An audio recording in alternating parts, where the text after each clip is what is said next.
ஷண்முகம் முத்துசாமி டைரக்ஷன்ல ஹரிஷ் கல்யாண், அதுல்யா ரவி, வினய் ராய், சாய்குமார், அனன்யா, கருணாஸ், ரமேஷ் திலக், காளி வெங்கட், விவேக் பிரசன்னா, சச்சின் கெதேகர், தங்கதுரை, கேபிஒய் தீனாலா நடிச்சு இப்போ தியேட்டர்ஸ்ல ரன் ஆயிட்டு இருக்க ஆக்ஷன் டிராமா தான் டீசல்.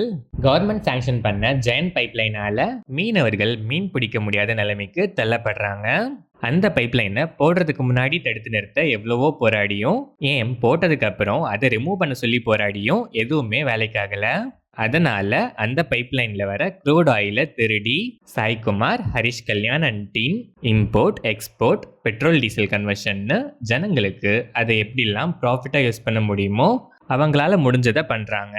இதுலயும் இவங்க கிட்டேயே ஆயில திருடி பெட்ரோல் டீசல்லாம் கலப்படம் பண்ணி வைக்கிற ஒருத்தன் இவங்களுக்கு எதிரியா வேற. மீனவ ஜனங்க இருக்கிற இடத்துக்குமே ஒரு பிரச்சனை வேற.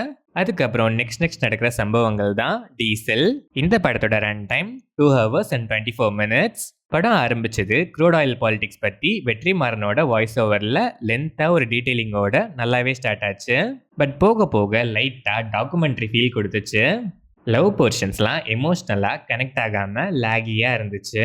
சில சீன்ஸோட ஃப்ளோ ஒரு சீனுக்கும் இன்னொரு சீனுக்கும் கனெக்டே இல்லாமல் ஆர்டிஃபிஷியலாக திணிச்ச மாதிரி இருந்துச்சு. இன்டர்வல் பிளாக் டீசெண்டாக இருந்துச்சு. செகண்ட் ஹாஃப்மே அங்கங்கே லேக்ஸோட ட்ராவல் ஆச்சு. பட் சில எமோஷன்ஸ்லாம் நல்லாவே கனெக்ட் ஆச்சு. மீனவர்கள் ஃபேஸ் பண்ணுற ஸ்ட்ரகிள்ஸை நீட்டாகவே போர்ட்ரே பண்ணியிருக்காங்க. கிளைமேக்ஸ் நீட்டு.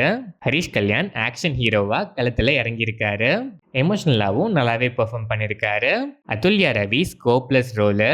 வரதே ஒரு சில சீன்ஸ் தான், அதை அப்படியே டெலிட் பண்ணால் கூட படத்தில் எந்த இம்பேக்டுமே இருக்காது. ஆஸ் யூஷுவல் டிப்பிக்கலாக சாங்ஸ்க்காக ஆட் பண்ண ஒரு ஆர்டிஃபிஷியல் கேரக்டர் தான் இவங்களுது. ஆல்ரெடி ஸ்க்ரீன் பிளேல லைட்டாக லேக் ஃபீல் இருக்கும்போது இவங்களோட லவ் போர்ஷன்ஸ்லாம் அதை இன்னும் கொஞ்சம் இன்க்ரீஸ் தான் பண்ணியிருக்கு. வினய் ராய்க்கு லிமிட்டடான ஸ்கோப் தான், பட் நல்லாவே பெர்ஃபார்ம் பண்ணியிருக்காரு. ஆனால் இவரோட டப்பிங் வாய்ஸ் அவ்வளோவா செட் ஆகவே இல்லை. Saikumar decent scope and decent performance. Vivek Prasanna performance அவ்வளோ இம்ப்ரெசிவாக இல்லை. அனன்யா மோஸ்ட் ஆஃப் த சீன்ஸில் டயலாகே இல்லாமல் ஸ்க்ரீன் கேப்பை ஃபில் பண்ணுற மாதிரி தான் இருந்தாங்க. ஒரே ஒரு எமோஷனல் சீக்வன்ஸில் பெர்ஃபார்ம் பண்ண கொஞ்சம் ஸ்கோப் கிடைச்சிது. அங்கே ஆனால் நல்லாவே பெர்ஃபார்ம் பண்ணியிருக்காங்க. Sachin Khedekar, Thangadurai, Karunas, KPY Dheena and other artists எல்லாருமே டீசெண்டாகவே பெர்ஃபார்ம் பண்ணியிருக்காங்க. டெக்னிக்கலாக பார்த்தா சினிமாட்டோகிராஃபி, கலர் கிரேடிங்லாம் நீட்டாக படத்துக்கு ஆப்டாக விஷுவல்ஸ்லாம் நல்லாவே இருந்துச்சு. பேக்ரவுண்ட் ஸ்கோர் அண்ட் சாங்ஸுமே நல்லா இருந்துச்சு. பட் தனியாக பார்க்க இன்னும் பெட்டராக இருக்கும். படத்தில் பிளேஸ்மெண்ட்ஸ்லாம் அவ்வளோவா சரியில்லை. சாங் வச்சே ஆகணும்னு தான் ஹீரோயினும் ஒரு சில போர்ஷன்ஸும் ஃபோர்ஸ்ஃபுல்லாக ஆட் பண்ணியிருக்காங்க. எடிட்டிங்கில் நிறைய ட்ராகி போர்ஷன்ஸை ட்ரிம் பண்ணியிருக்கலாம். ஓவராலாக பார்த்தா இன்ட்ரெஸ்டிங் ஸ்டோரி லைன், டீட்டெயிலிங்லாம் செம. பட் ஒரு கட்டத்தில் அதுவே ஓவர் டோஸ் ஆனதால ஆக்ஷன் ட்ராமா ஃபீல் இல்லாமல் டாக்கு ட்ராமா ஃபீல் ஆயிடுச்சு. லவ் போர்ஷன்ஸ் லேக்ஸ்லாம் கிராஸ் பண்ணதுக்கு அப்புறம் ஃபர்ஸ்ட் ஹாஃப் டீசெண்டாக என்கேஜிங்காகவே இருந்துச்சு. செகண்ட் ஹாஃப் கம்பேரிட்டிவ்லி லேக்ஸ் கொஞ்சம் அதிகமாகவே இருந்துச்சு. எமோஷ்னலாக சில சீன்ஸ் நல்லாவே கனெக்ட் ஆச்சு. Climax NEET.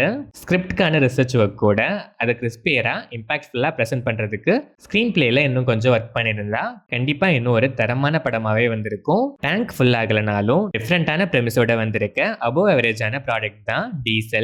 Action drama lovers lags and documentary drama ஃபீலை பேர் பண்ணிப்பீங்கன்னா ஒன்ஸ் டீசலை ஃபில் பண்ணிக்கலாம்.